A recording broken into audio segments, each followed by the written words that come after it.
We are live.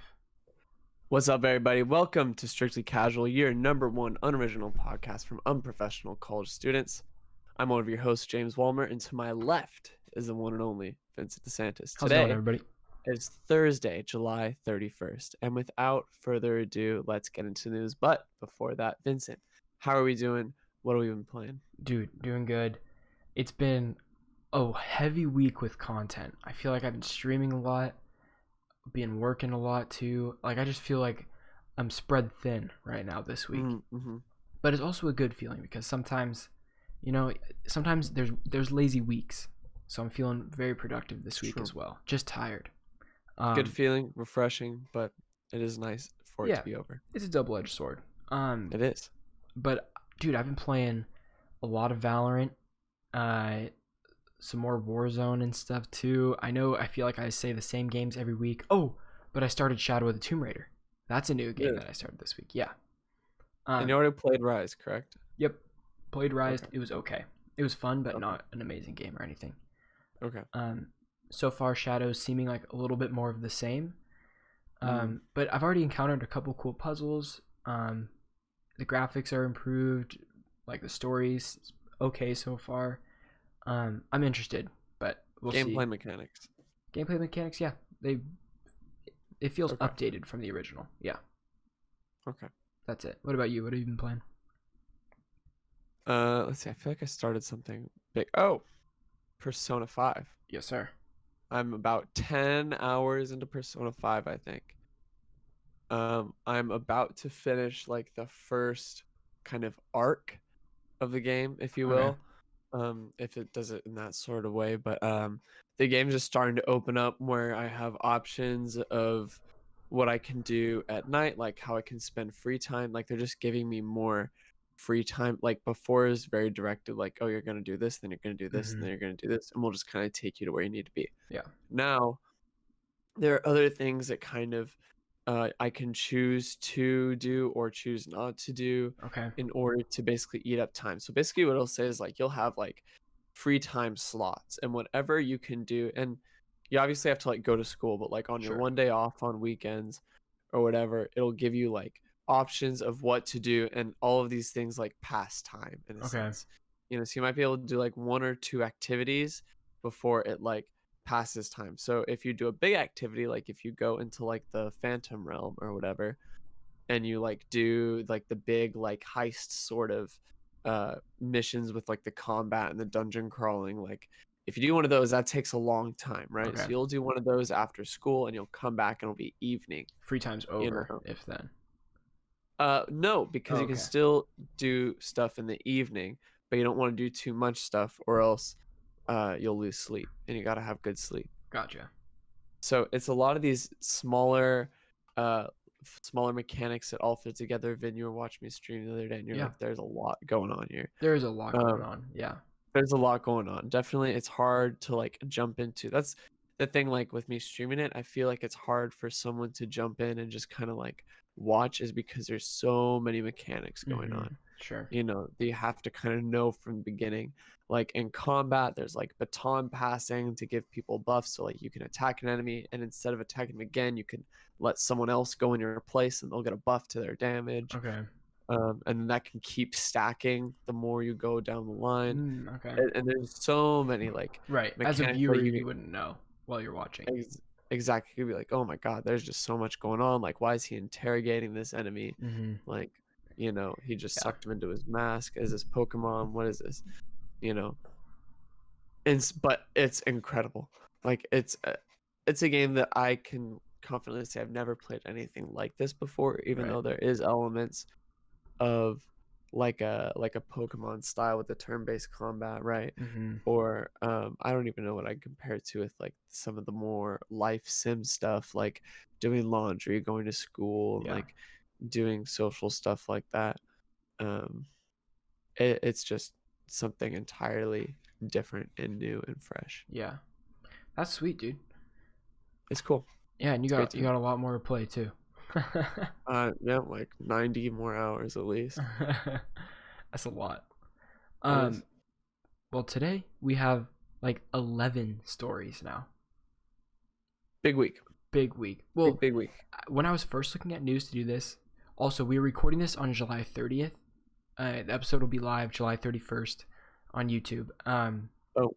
But like as I was checking yesterday on news and stuff, I was like, dude, we're gonna be really scratching for news. But we pulled together some good stuff, I think. There's a lot of stuff. We're starting it right off with Halo responding to backlash over Halo Infinite's graphics.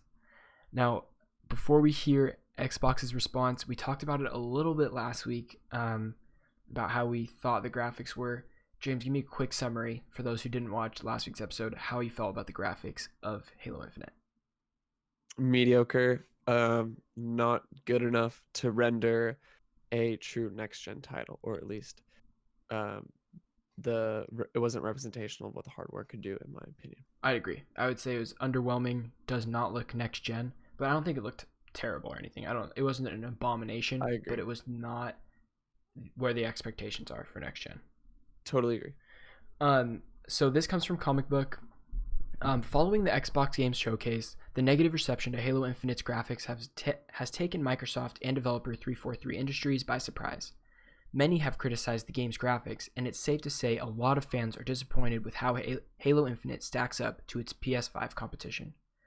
Xbox marketing GM Aaron Greenberg responded to the criticism in an interview with Inside Gaming, telling fans to be patient, as the footage showcased in the presentation represents a work in progress. Halo Infinite is still some months away, so there's a good chance that the game could look a bit different when it launches. Listen, we're in the middle of a global pandemic. It's July. We're far from launch and holiday. We're seeing a work in progress game, Greenberg said to Inside Gaming.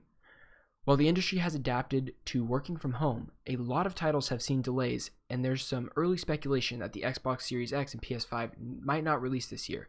As a result, but obviously, clearly, the pandemic has had some impact on Halo Infinite's development, but it hasn't delayed the launch of next-gen consoles.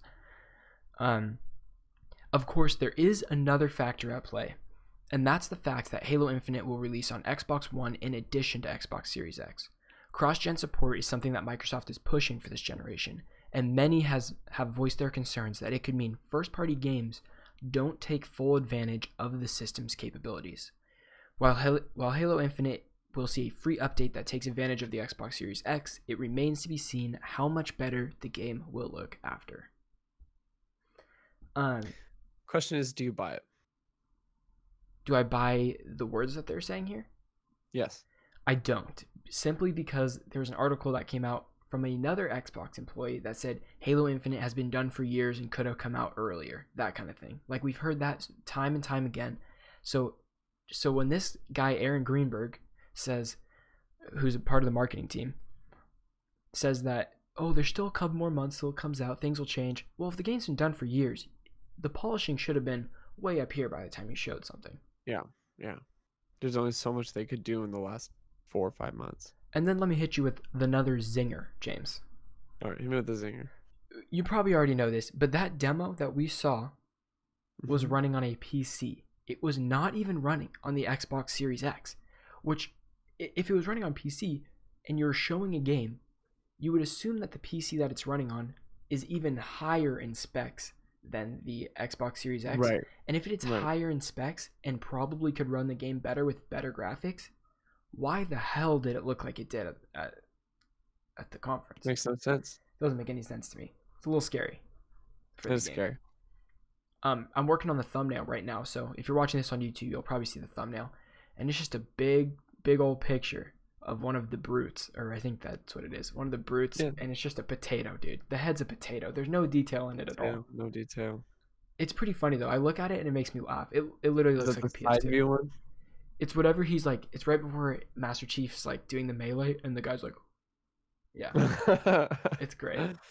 The one that everyone's photoshopping. Yeah. That's a good one. It's classic. That'll go down as like a big gaming meme. I'm telling you. From now on, that'll be huge. The Halo Infinite gameplay. Yeah. I feel like we kind of beat the graphics to death last episode, you know, and we chatted about it. But I felt like I had to bring it up. That like the response was that, oh, it's gonna look better in a couple months. Will it? I don't think it could look a little better, but I don't think it'll be anything huge. It can't go from like this to something that looks like Cyberpunk, you know? Yeah, there's no way. Absolutely can't do something like that. No. But you see, speaking of Cyberpunk, do you see like the before and after, like like E3 2018 or whatever mm-mm. screenshots of Cyberpunk, and now it actually looks, if I remember correctly, it looks better now than the initial reveal. That's what we like to see, James. That's really what That's we like to see. exactly what we like to see. That's good game development. Yeah. God, can't Um, wait for Cyberpunk. Holy crap. Neither can I. Any further comments? I have nothing else to say about Halo Infinite. Good. Although I'm Neither sure do there I. will be more news the next week and the next week about it, because that's just kind of Oh, what's yes. popping right now. Uh-huh. Don't forget that it won't release with multiplayer. Possibly. That's an F. F. That's an F. Possibly. That is very true. Next up on the docket, we have something huge. Something that at first glance could be just another leak, right? Talk about leaks, talk about rumors all the time. But this one is big. The mother lode, if you will. The absolute big kahuna. The Gigaleak, baby. There it is. The Gigaleak. This one comes from Patricia Hernandez at Polygon.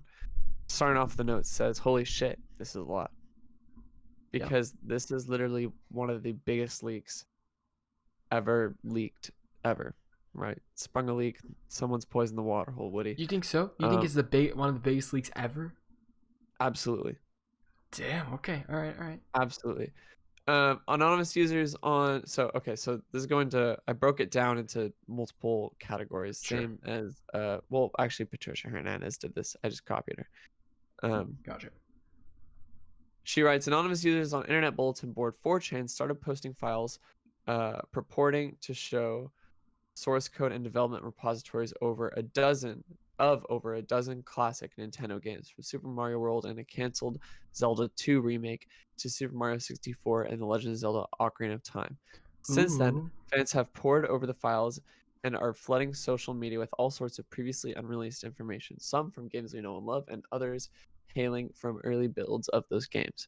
And so I'll get into a little more specifics of what exactly we saw got leaked. Some of it is models, some of it is like code, some of it is dialogue. It's just kind of all over the Whatever place. they could get their hands on. Whatever they can get their hands on. But it is real. There's a huge amount of assets. It's all assets. One well-known Nintendo hacker by the name of Mr. Cheese says, quote, making up would require someone to create all these games from scratch, end quote. Damn. So like literally it's so much information that if someone were to like put this out there, they would have to create all of the stuff that they're putting out from scratch. Yeah. In addition, at least one former Nintendo worker has corroborated on the leak. The one of which that they reference is, his name is Dylan Cuthbert.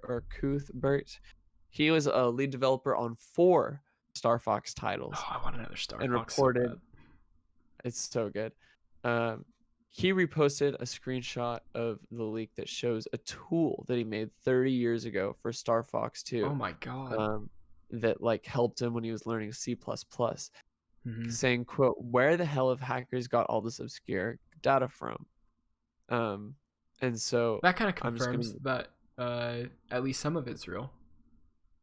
Yeah, and he says, he goes on another tweet. He says, there seems to be some massive leak of Star Fox source code, and people are more interested in finding the word fuck in comments than they are by the fact we had one of the first multi-threaded tokenized script languages ever used in a game. Huh. So it's a thing like in the code, like there's the word fuck in the Star Fox code, which is interesting. There's just so much information here. A lot of it is like unused models, sprites, levels, and other stuff like that. Yeah. So one of them is Luigi giving the middle finger in source files for Super Mario World. There's Grandpa Yoshi with like a mustache and a beard. There's one animation of Mario punching Yoshi in the back of the head, cueing him to breathe fire. Okay. There's like a castle level in Super Mario 64.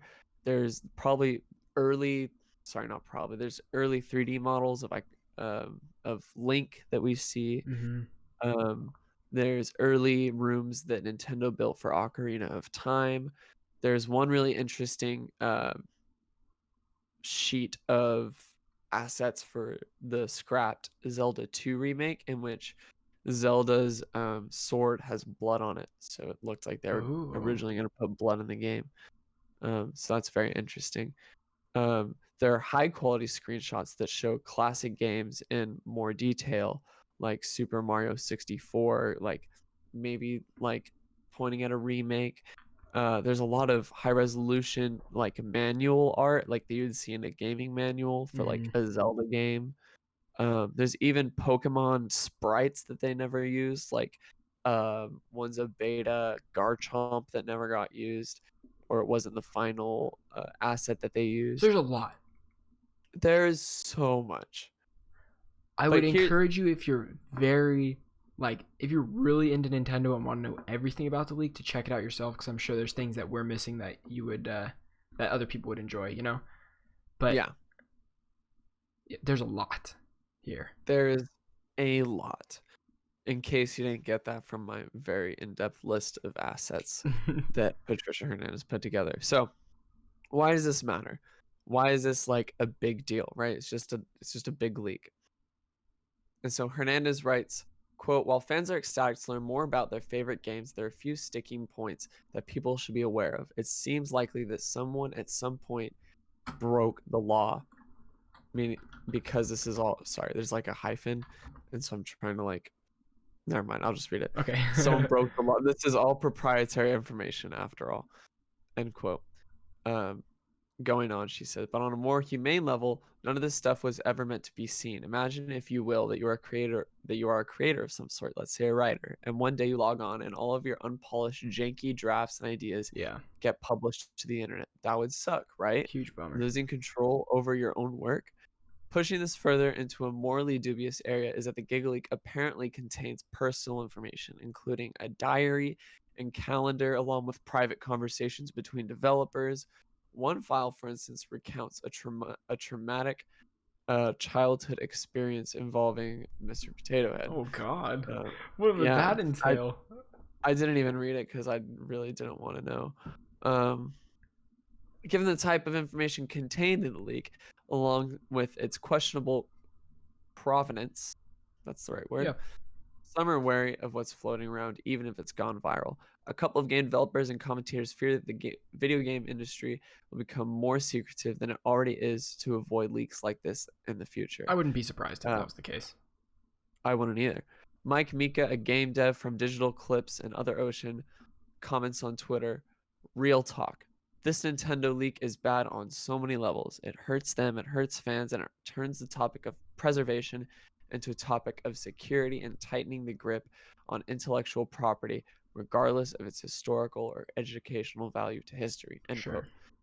quote. Following that, Japanese game dev at Cheesemeister on Twitter comments, corporate security measures and surveillance will likely be increased industry-wide, adding more pressure on employees and making hard jobs even more difficult. The exposure of code and assets make it easier for competitors to appropriate techniques. Right. And then he follows up and says, revealing rough drafts, works in progress, There you that's go. the right way to say it, and private communications can embarrass their authors, damage their reputations, and even set back their careers. Right. End quote. End of article. I would say that's the That's a worst lot. part of the leak is that some people that created assets or things that are just works in progress are now out there when they might not have wanted that to be shown. You know what I mean?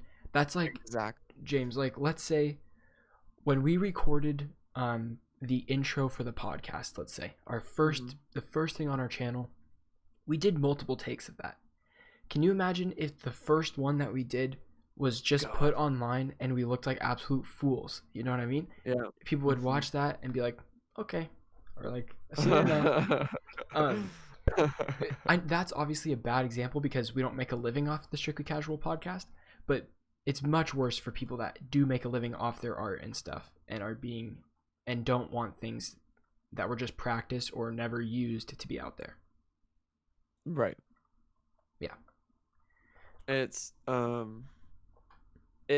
it's a little upsetting that the studios will actually have to put in more countermeasures and divert more resources into greater security for their assets that they aren't even using anymore, Sure. which seems a little bit ridiculous. Like, The only thing is, obviously, you have to do what you got to do. I feel like it's kind of like it was gonna happen anyway. People are getting better at whatever their hacking methods are, whatever. Like that's just the way of the time. Like you're gonna have to get more secure over the years. There's gonna be more ways to get into your stuff. So, Yeah, you're definitely right. but it does suck that that has to be expedited now because people are shitty people. Yeah. Mm-hmm. Um, but And hey, I'm sure like the original leakers probably weren't like, oh my god, like look at all this, like, right. they were like, let's shit on Nintendo. They were No, just like, oh, look at all this stuff I found. it's just a It's interesting. byproduct of that. It is. Is the crappy part. But hey, I'd love to play Legend of Zelda: Ocarina of Time on a Switch. That would be pretty awesome. That'd be sweet. Could you imagine? Or just all the dozen classic Nintendo games that may or may not come out, that may be in purgatory, or maybe have plans on coming out later. I saw a tweet and someone did like a rendering of like a Zelda classics collection, and it's just all of the Zelda, and he said, I would sell my soul for this. Yeah, I absolutely would. It'd be incredible. Yeah. Okay. Do you have anything else on the Nintendo Gigaleak? No. This thing is huge, though. If you have any interest in this leak more than what we're talking about, I highly encourage you to check it out if you want to see the stuff. Yeah, absolutely. I see Ryder in the chat says, "Would you say this is that The Last of Us 2 is one of the biggest leaks as well?" I don't know. I don't feel very like well versed on all leaks ever, but I would say this is in quantity wise, this Nintendo leak is bigger. Just because it's so many different IPs, whereas Last of Us is just one IP. Mm-hmm. And Nintendo and even games, though it was like major story stuff, yeah, like this is more technical. the I feel whole like company, the whole damn company. Yeah. I guess. And it's more personal. Sure. Although originally we thought Last of Us 2 leaks were personal, but they're not.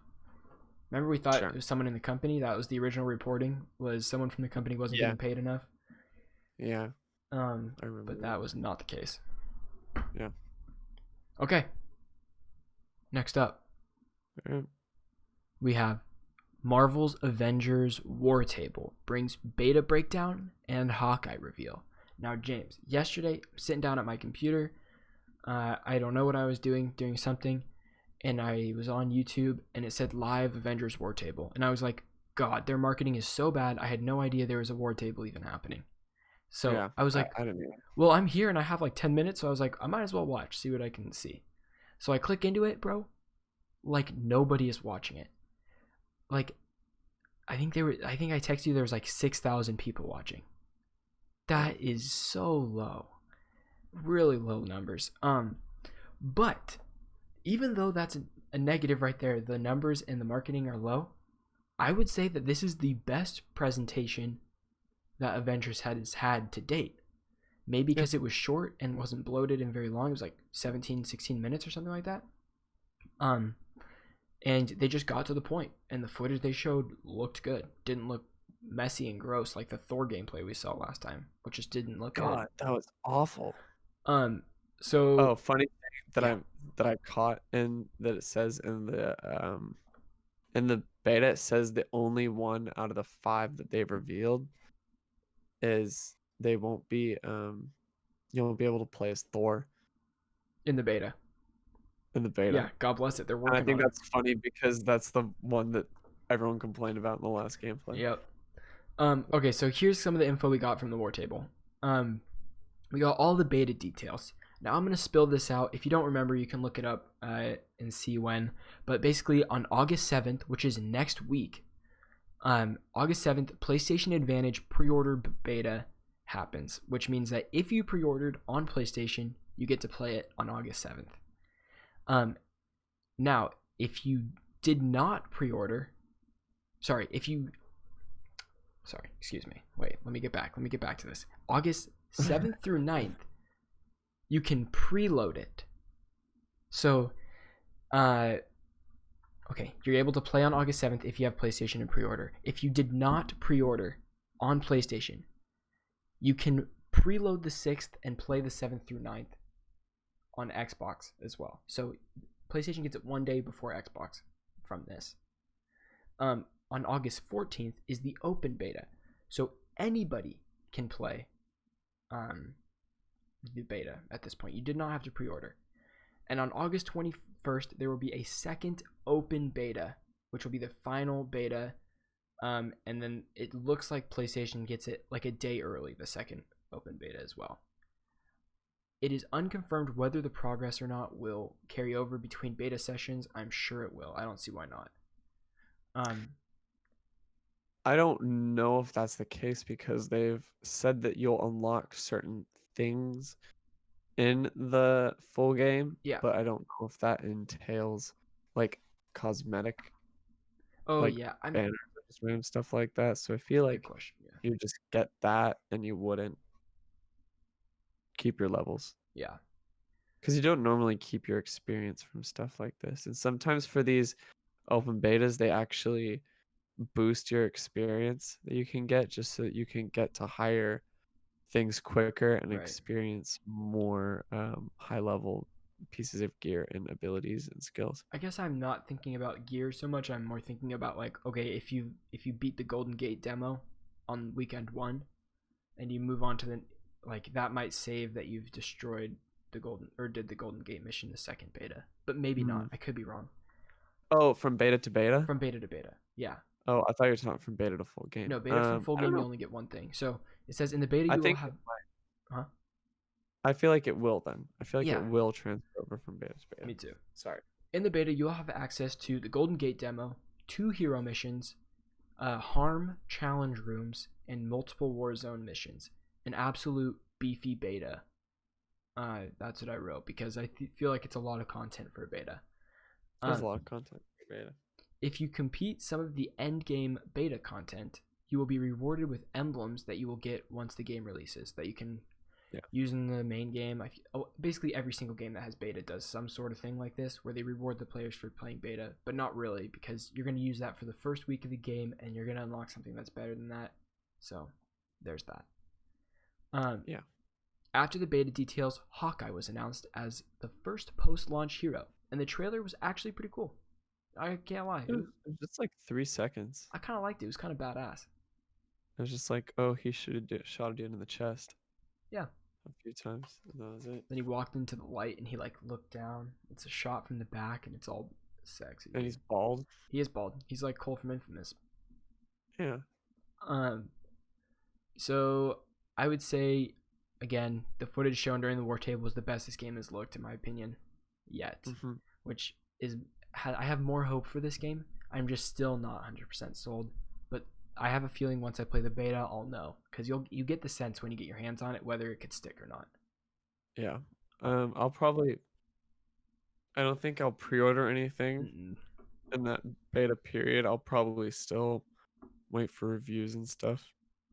Yeah, I mean, I'm going to download the open beta on the 14th and go for it.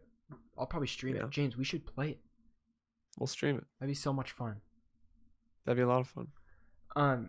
So Marvel's Avengers will feature a full-length campaign, over 80 Warzone/Drop Zone missions, more than 50 enemy types, regularly updated configurations of harm rooms, which are their challenge rooms, and even more later game mission types. That's a lot of enemy types. That is a lot. 50. I have a feeling it's going to be some small variations between some of them, but they'll call it 50. On top of that, you get 6 heroes with the game at launch, with each with more than 50 skills to upgrade and gear and outfits to earn an unlock. The longer you play the game, the more it grows and evolves as we add new characters like Hawkeye, and the new story, content, and regions continue at no additional cost, which they keep pushing, which is very good. It is good. Also, there's going to be a Fortnite crossover. Of course there is. Is anyone surprised by this? Nice. Not me. If you play the Avengers beta on PS4, you will get Hulk smash arms in Fortnite, which I believe will be like a pickaxe. You just equip these as your pickaxe, and you just punch instead of break things. Writer says, I need Spider-Man. You think Spider-Man PS4 cameo? I have a good feeling. I'd be willing to put money that we don't see Spider-Man in Avengers at all. Yeah, I agree. I think they're keeping those IPs separate. Yeah. But I wish. If it's my thing is if it's good, then I'm open to it. If it's bad, I don't want Spider-Man in this Also, universe. yeah, Spider-Man's they have him perfect for his own game right now. Imagine porting him into something that's not built around Spider-Man. What is he gonna swing to? How's he gonna move around? It's gonna be jank. It's gonna be super jank. It'll be cool. Be like, oh, I'm gonna play as Spider-Man this mission, and then you're actually gonna play, and it's not gonna be as fun as the Spider-Man PS4 game. So that would kind of suck. All right, it's gonna make you want to just play Spider-Man PS4. Exactly, and Spider-Man Miles Morales, baby, I'm so excited. Come on, baby. I heard a rumor the other day that said that Miles Morales will come with a remastered version of Spider-Man PS4. I have a feeling it's just Spider-Man PS4 is going to be upgraded anyway, so maybe it just comes with Spider-Man PS4 if you don't already have it, which will automatically be upgraded anyway. If you already have it, it'll be the same upgrade to PS5 anyways. Yeah. That would make sense. James, you take this next one. Okay. People Can Fly, the studio behind a game coming out called Outriders, and if you know it, Bulletstorm, great physics-based shooter back in the day of Xbox 360 and PS3, announces development of new AAA title. This comes straight off the People Can Fly website, said, quote, we are excited to announce the development of a new AAA title planned for release on next-generation consoles, stream platforms, and PCs. This surprises me because of the fact that they're working on Outriders right now. Putting that hand a little far in the cookie jar. People Can Fly, but we'll see. Hey, they're about to explain themselves. All right. You read this before, not me. Led by studio head David, oh boy, Gridgens. Gridgens is fine. Sure. And creative director Roland Lesterlin, People Can Fly New York will work hand in hand with its sister studios, Warsaw, Rzeszów, yes, and Newcastle to build a highly ambitious, groundbreaking action adventure title that takes PCF's People Can Fly's nearly 2 decades of development expertise in a new direction. I did butcher that point, but I think we got let me explain that real quick. They're trying to say that the game they are making would have taken 2 decades to make if it wasn't for all the studios working on it at the same time. Dang. So obviously this seems like pretty early in development. Like if this game was to come out, I would probably put a 2024 or 2025 release date on there. I think if we're real early on it. But it's not just one studio. It's all the studios that People Can Fly have. Sister studios. Yeah, all working on it. So dang. Pretty crazy. That sounds really cool. Yeah. Going on, Sebastian Wojciechowski nice says there's electricity in the air at People Can Fly. Going ahead, last year we announced the opening of our New York studio and revealed Outriders for the first time. Today we have surpassed 250 staff and are excited to announce the next chapter in the development of our company.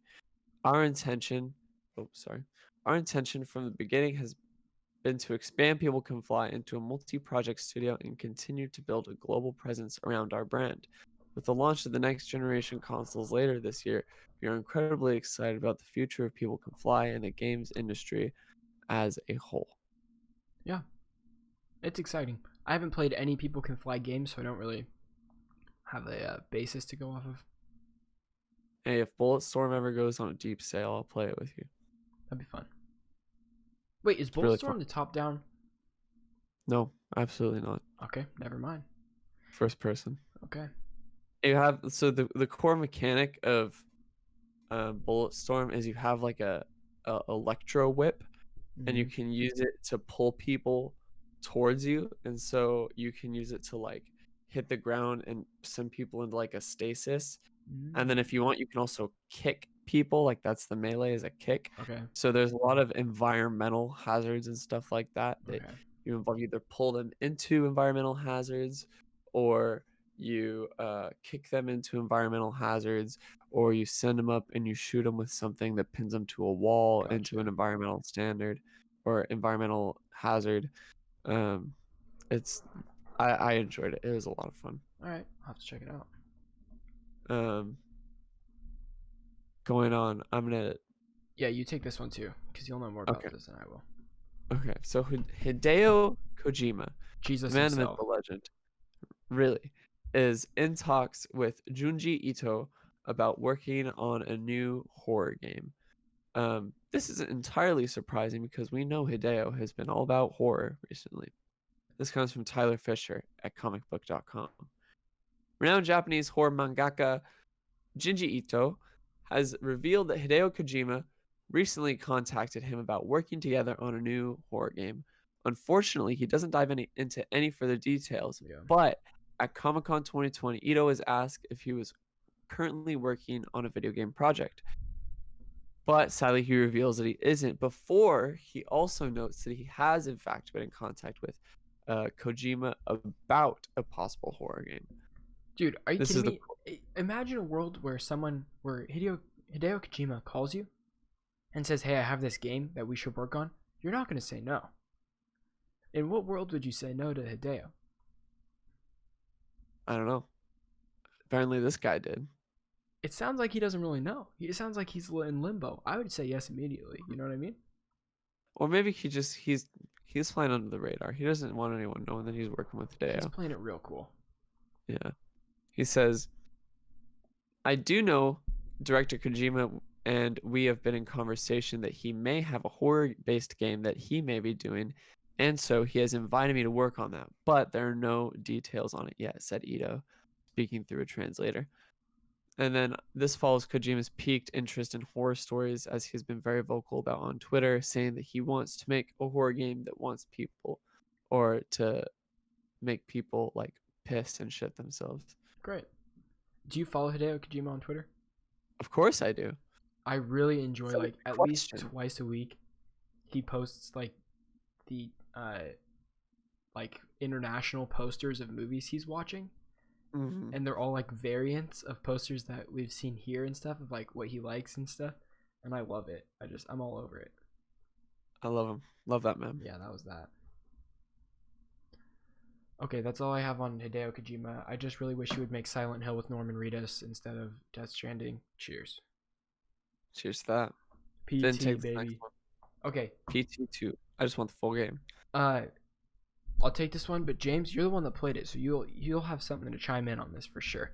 But Sekiro Shadows Die Twice update slated for October. Here's what we're getting. We're getting additional features such as Reflection of Strength / the Gauntlet of Strength, which is a basically a way that you can rematch previously defeated bosses in single or consecutive battles. Extraordinary foes that once stood in the way of victory can be fought again and again to your heart's content. I guess this is in case you want to master a boss, or like say like, okay, this is the challenge, he's not going to hit me, I'm going to play this boss over and over again, I'm going to learn all of his moves. It's cool for the diehard fans for sure that want to master the movement. You can change your form now, which means you can change into the wolf's outward appearance. There are 3 new forms to choose from to suit your mood, including Old Ashina Shinobi, and Tengu. These are unlocked by meeting certain in-game conditions.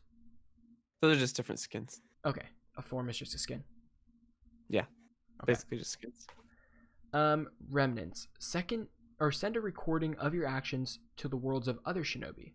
Remnant recordings can be up to 30 seconds long and may also be affixed with a message. Share strategies and hints via network to broaden the scope of play. This update is completely free of charge. That's like remember in Bloodborne how you'd go up to little like tombstones and you'd see like, and you see the text boxes, but you'd also see like a red outline of like someone like running around and dying or something like that. Similar to that. Okay. Similar to that. Will you be jumping back into Sekiro / finishing it? I can't wait to get back into Sekiro. I love that game. It's very difficult. I'm currently trying to defeat um two of the snow guardians or whatever they're called. Okay. The big apes. Is that what I saw you playing like months ago? Uh yes, but no. Okay. So I killed that one, progressed a little more, and then they gave me two more to fight. Sweet. Um, Yeah. cool. You want to take this next one or should I? Doesn't matter to me. I can take it if you want. Let's see. I'll take it because you wrote down details on Animal Crossing perfect. update. Okay, sweet. Cool. Ghost of Tsushima brings new lethal combat difficulties, lower intensity combat, and text options. As available as of 2 days ago, Sucker Punch put out this patch, and so as a result, the first thing that it entails is a new difficulty level, which is lethal. And so basically what this means is that enemy weapons are more deadly, but Jin's katana is also more deadly. Take more damage, but you do more damage. Mm-hmm. Enemies are more aggressive in combat, enemies detect you faster, and there's also tighter parry and dodge windows. So if you played through the game and you were like, oh, this is a little too easy, this will be sure to alleviate that. I did hear, like, on day one, I was watching someone play it, and they were playing on the hardest difficulty available on day one. They said, since I have played a lot of games like this is easy. Like, the game is easy because Mm-hmm. of, like, a lot of the one-hit moves you can do in that game and stuff like that. But then I've also seen people who haven't played as many, like, open-world third-person games that were really struggling with some of the stuff. So it's one of those things where you just got to pick what's best for you. Sure. And on that lower end of the scale, like you're talking about, there's lower intensity combat. And so this is within the accessibility menu. And it says lower intensity mode is meant to maintain the heart and feel of Ghost of Tsushima combat while relaxing several timing specific elements. Combat is less intense, giving you more time to react. Stealth settings are more forgiving, and enemies take longer to detect you. Going into a little bit of the details, most enemy attacks, which are normally unblockable, become blockable when this mode is enabled. Blocking with L1 will keep you safe from more attacks than standard combat, though some attacks must still be dodged. Enemies break off their attack combos after damaging you, giving you a chance to recover before the next wave of attacks. In addition, your heavy attacks will interrupt attacks from brutes, giving you another way to stop their combos. Also, enemies will not attack you while you're using Resolve to heal. And lastly, enemy awareness builds more slowly, giving you more time to recover after being spotted. And those are And then all to the lower intensity. it is all as a part of the lower intensity combat mode. Lastly, there's just some text changes with the option to enlarge text for subtitles, mission objectives, and interact prompts by 150%. Add an option to turn the speaker name off when subtitles are enabled, and more subtitle text color options like yellow, blue, red, and green. Sweet. That's all I have to say. I'm probably not going to pick up Ghost of Tsushima till next gen. Yes, sir. I'm gonna do it. I'm gonna hold out. I gotta use my strength, you know. Yeah. I jumped into Shadow of the Tomb Raider, so now I have a third-person action game that will tide me over for the time being. I thought about picking up Death Stranding and playing it. I don't know if I have the patience for it right now. Mm-hmm. But eventually, I really want to play Death Stranding. Me too. Just for the story, at least. I know the gameplay doesn't really hit for everybody, but I want the story. Yeah. Troy Bacon. Troy Bacon. Troy Baker. God, my boy. I already said his name earlier. God, Norman Reedus. And the love of my life, Margaret, whatever her name is. Yeah, it's gonna be great. Conan O'Brien. Oh yeah, classic. Guillermo del Toro. All the boys. Okay. Next up, we have Animal Crossing's New Horizons Summer Update Wave number 2. Here's what we got. 2. The promised second summer update for Animal Crossing New Horizons is coming very soon, and it brings with it some very exciting changes. According to Nintendo, the two big gameplay additions are the ability to dream and the new fireworks show. Meanwhile, for Nintendo Switch Online subscribers, a cloud backup system is also coming, so you won't lose your island. God bless. For dreaming, Nintendo says players will be able to take a nap in any bed in their house. While dozing off, you may find yourself in a strange realm where you'll be greeted by Luna, the company explains. Luna offers visits to other islands as a dream, and with her help, you can share your island as a dream with others too. She will grant those who share their island as a dream address, which players can exchange to visit each other's islands in a dream. In dreams, nothing is permanent because nothing you do is saved, so explore to your heart's content. Now, Oh, that's so nice. when I read that though, James, it seems useless. Why can't I could just go to the airport and fly to someone else's island, right? Yeah, but if you want to if you want to explore around the island and like chop stuff down or whatever and move stuff around and do whatever, or say you want to like do a draft for like a certain thing you're building, right? Say you don't want to commit to building an entire like orchard or whatever. You can go in a dream and do it. Oh, Just kind of, like an experiment. it's an experiment. Yeah. Okay, now that you pose it like that, I can see how this could be cool. The other thing they're adding is fireworks shows that will be a regular occurrence. They will take place every Sunday evening in August at 7 p.m. local time. Players will be able to buy raffle tickets during these events to earn prizes. So, Sunday night, 7 o'clock, I'm hosting. Let's do this. Let's do it, baby. Let's do this. Let's watch a fireworks show inside. Strictly casual fireworks show. Oh, that would actually be so much fun. Do you want to do that on Sunday at 7? Mm-hmm. I potentially get off work at like 7, so we'll make this happen. I might be a little bit late. I'll be home, Okay. but I could still probably be able to at least get on. Hey, jump in the Discord below, and we'll have updates about whether we do this or not. Mm-hmm. Okay, take this next one. Rockstar releases Red Dead Redemption Naturalist update. After many years of Red Dead Online being completely void of the animal kingdom, the Naturalist update seeks to finally implement critters of all shapes and sizes into the world of Red Dead Redemption 2 Online.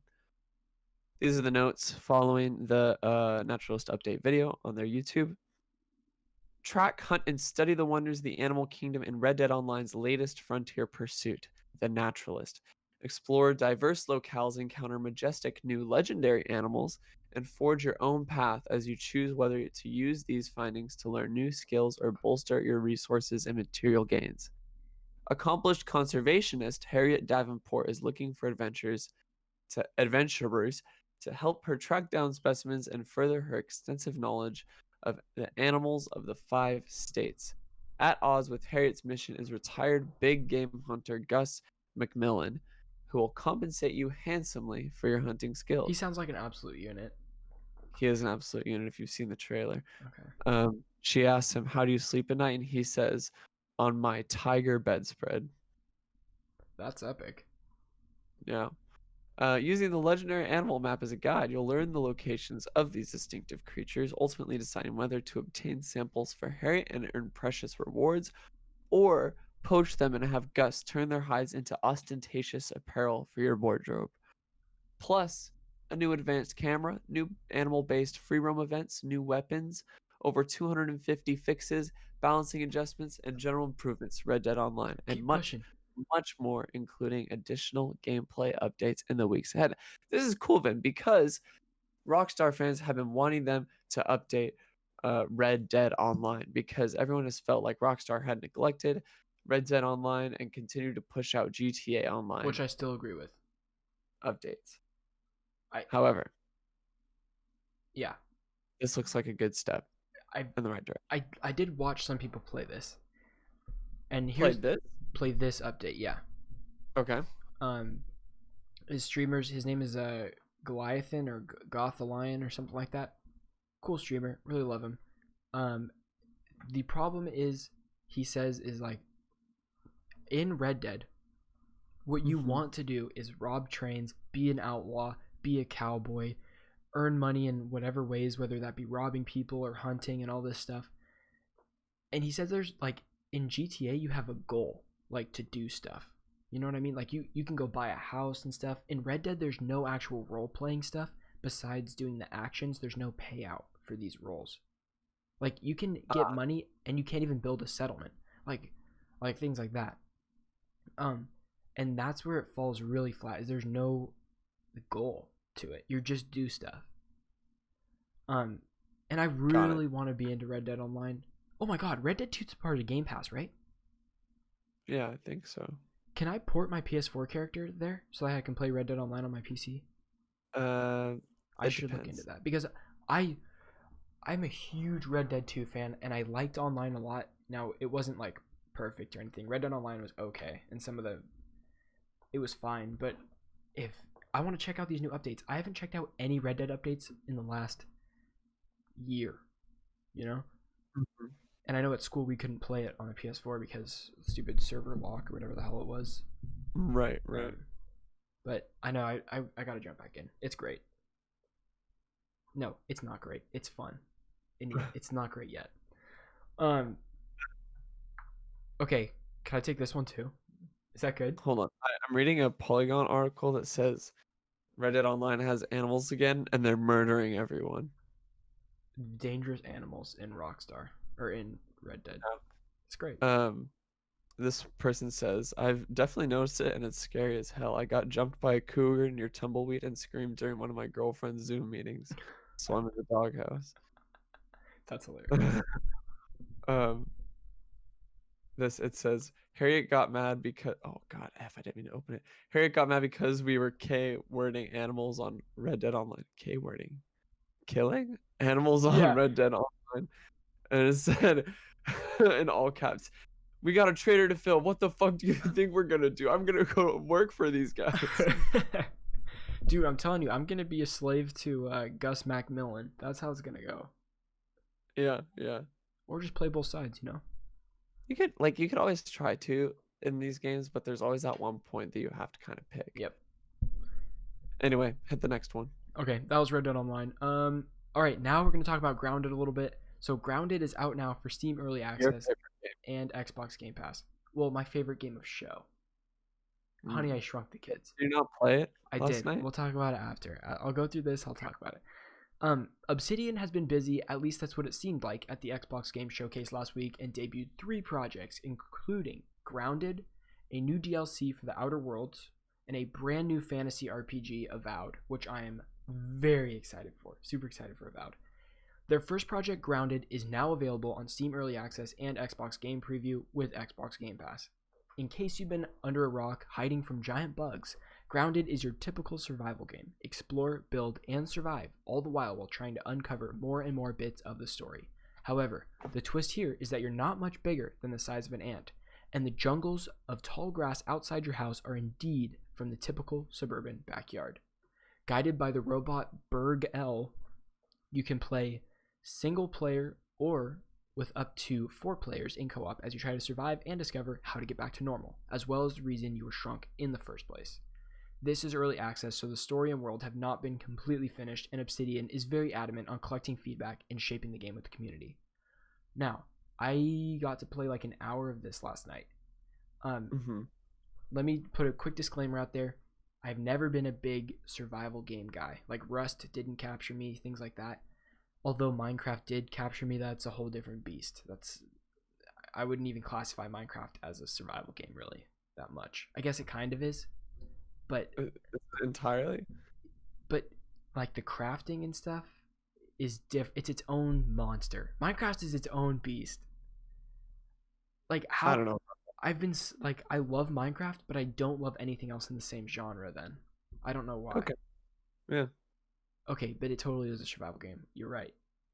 Yeah. Go ahead. Anyways, so Grounded, I'm excited. I was excited to try it. I jump in, and I feel like I should not have jumped right into co-op. I should have played a little bit by myself to get the tutorials first, because I felt pretty damn lost in it. Especially I dropped in during nighttime too, and I just couldn't see crap. But the building and the menus, although they're complicated, they're also simple. And there's a lot of customization within the simple aspects of the game. So like there's you can be very creative in that game.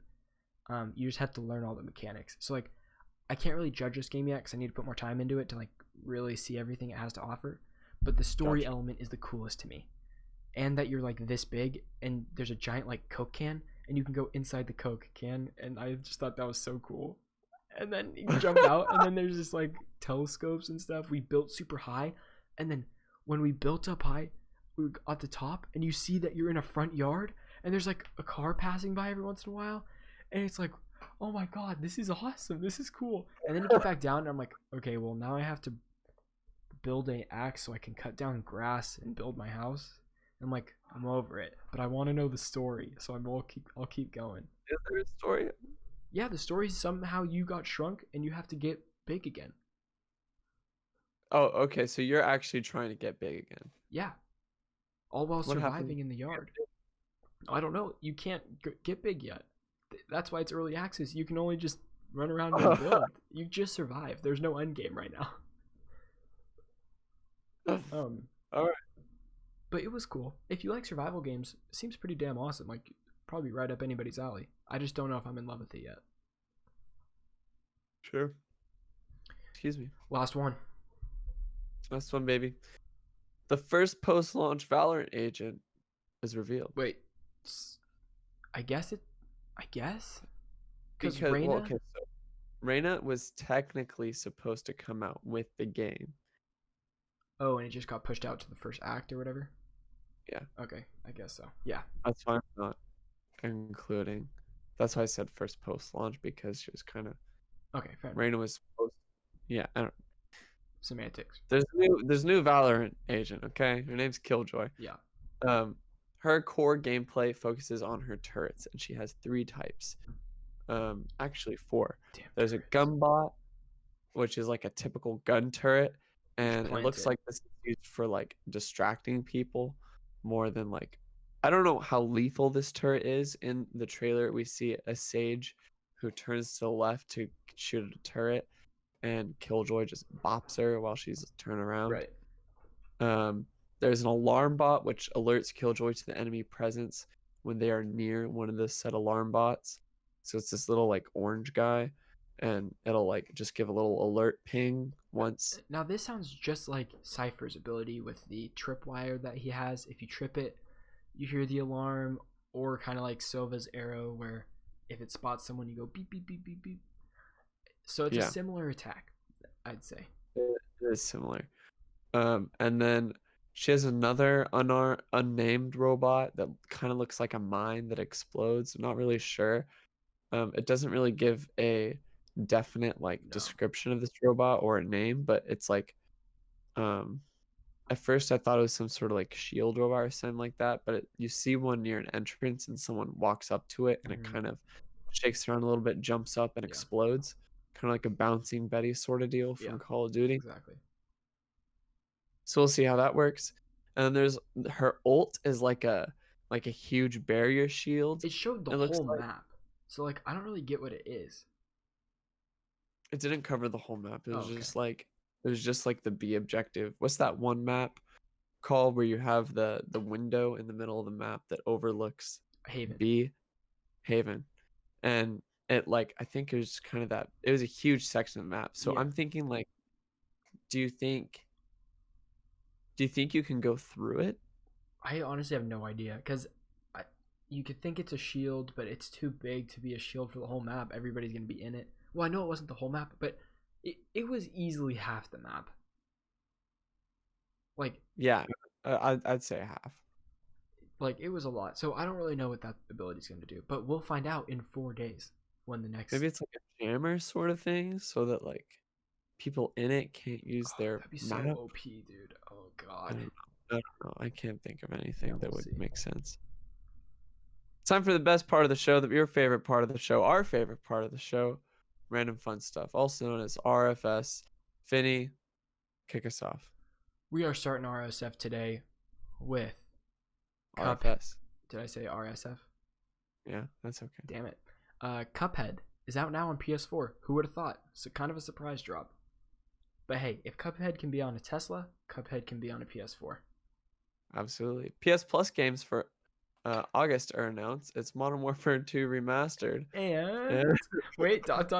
James gonna look it up. I don't think the second one's got announced. You might find nothing. No, it's got a. Oh, It's sorry, called no, it's Fall Guys. Fall That's what Guys. knocked. Let's go. Let's go. You guys, we are playing Fall Guys. If anybody wants to join the Discord and play Fall Guys with us, let's do it. Okay, I am ecstatic about this game. Have you seen it? I saw a little. It's kind of like Do you remember this app, James? I gotta ask. It's an app game, and it was kind of dark, and it had similar looking characters, and you would have to do like certain events, and the characters would always die if you don't do it correctly, and it's like kind of just like it's very dark. I don't know what you're talking about Okay, at all. forget about it. Maybe I'll come back and I'll try to see. I'll have to ask my sources if they remember that app as well. Okay, that's that then. Are you talking about like Dumb Ways to Die or something like Oh that? my god, it's exactly that. It's Dumb Ways to Die. You pulled that one right out of your ass. How did you know? I just. What? Wow, that was awesome. Okay, all right. Next one. Destroy All Humans Remastered released. Polygon said this turns like a B game. It says it's like an A+ remaster to a B game. F. Oh wait, no, you mean it's a really good remastered for just an okay game? Yeah. Cool. I know some people that are so excited. I have a buddy that bought this gigantic collector's edition with like statues, pillows, and like the game and like all this kind of stuff in it. I was like, I didn't even know there were people that were like that excited about this. I didn't either. I played the original. It was really fun. Sweet. It's really simple, but it's fun. Yeah. Here, Vin, this is the biggest story out of all of them. Chat, get ready. Get prepared. This is all you, James. Roblox reaches 150 million monthly active users. That is That so means many. 150 million people are playing Roblox every month. Give me your 10-second experience with Roblox if you have one. I've never ever played Roblox. I'm honestly ashamed. Here's the thing. My buddies, and I remember my buddies in elementary school telling me about Roblox. Roblox was around. Roblox was a friend when I didn't have any, James. This was is why a shoulder to lean on, if you will. This is why I didn't play Roblox. Ready? Because there were no weapons in Roblox. That is a dirty lie. James, listen to me right now. As a kid, I was not allowed to play Call of Duty. But when I jumped on Roblox on that computer, you bet I played a Call of Duty simulator inside of Roblox with all my friends. You already know that happened. Wow. Dude, there was like red versus blue battles on there, like straight Halo rips. Like Roblox was where it was at for a while. Years of my life. Apparently it still is where it's at. I know. My little cousin was like showing me on his phone. He's like, "Hey, check this app out," but like in little kid voice. But like, "Hey, get over here, check this app out." And he's like, "Check this out." I'm like, "Is that Roblox?" He's like, "Roblox, Roblox." I'm like, dude, I'm so glad this game is still around. It's the best. It's been around since we were kids. Yeah. It's like pre-Minecraft. Can I get a Pop Tropica remaster on computer? That's all. That's how I'm gonna end this episode. Pop Tropica. That's what people need to know. Do you think it's still live, and can I play it right now? Let's find out. We can play this on the post show, but there's the episode right there. That was episode 26. Pop Tropica is still alive. Do you want to play? Yeah. Okay. Very cool. All right. Well, that was it. That was the episode 26. Episode 26, everybody. Thank you so much for watching. If you haven't already, if you're watching this on YouTube, make sure to like and subscribe if you haven't already. Leave a comment.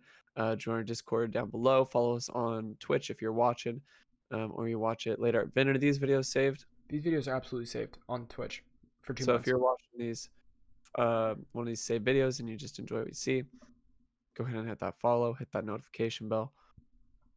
Everybody, thanks so much. We love you. We'll catch you next week. We'll catch you next week.